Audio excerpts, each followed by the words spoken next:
Assalamu alaikum, everybody. Today I'm gonna mention about the verse at the chapter of Hujurat-13.verse, which is, "O humanity, indeed we created you from a male and the female and made you into peoples and tribes so that you may get to know one another.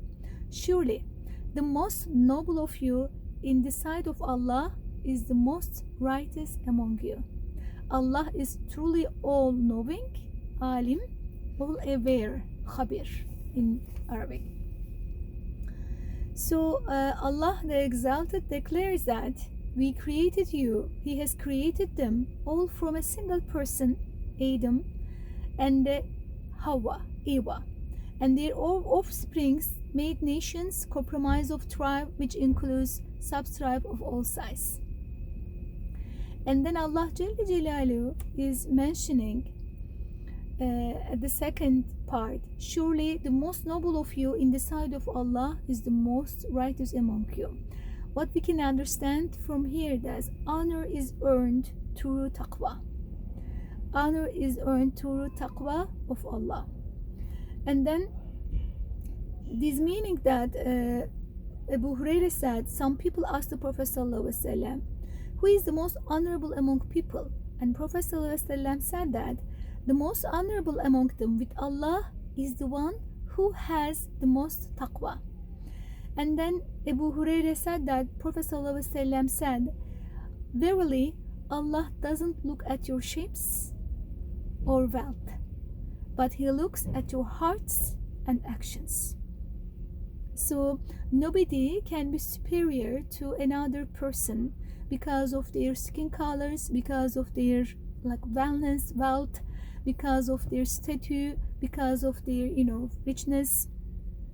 Only being superior based on the taqwa of Allah Jalla Jalaluhu, or actions or hearts. So Al-Qaswa, on the day Mecca was conquered, the Messenger of Allah ﷺ performed tawaf around the Kaaba while riding his camel, while he was on his camel. And Al-Qaswa said that, "O people, Allah the Exalted has removed from you the slogans of Jahiliyyah, and it is tradition of honoring forefathers.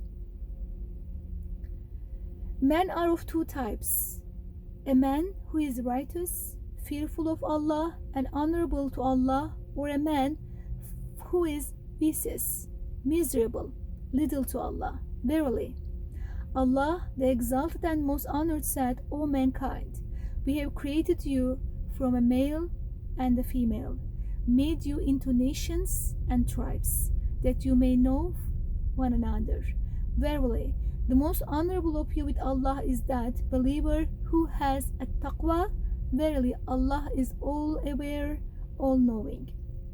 The Prophet ﷺ said that, "I said this and invoke Allah for forgiveness for me and for you." So my duty for this brief verse says that Allah has drawn the attention of all mankind to three cardinal truths. 1. The origin of all of you, all human beings on the earth, is one and the same. You have been created in one and the same way. It is not also so different men have been created in different ways. And you are the offspring of the same parents. We are all from Eva and Adam, be peace upon them. The second cardinal truth here: despite being one in origin, it was natural that you should be divided into nations and tribes. Obviously, all the men on the earth could not belong to one and the same family. With the spread of the race, it was inevitable that countless families should arise, then tribes and nations should emerge from the families.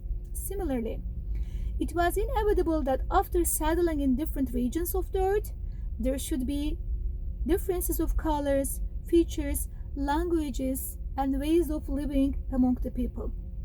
And it was also natural that those living in the same region should be closer in affinity, and those living in remote areas not too close. But these natural differences never demanded that distinctions of inequality, of high and low, of noble and mean, should be established on its basis that one race should claim superiority over the other. The people of one color should look down upon the people of other colors, and that one nation should take preference over the other without any reason. This doesn't mean that. Like spreading on the earth, living in different lifestyles, like having different customs, different skin colors, or different wealth. Those doesn't have the meaning that one of the group is superior to another one. So we should be very careful about that. The third cardinal truth is the only basis of superiority and excellence that there is or can be between man and man is that of moral excellence. Between man and man, between woman and woman, or between all.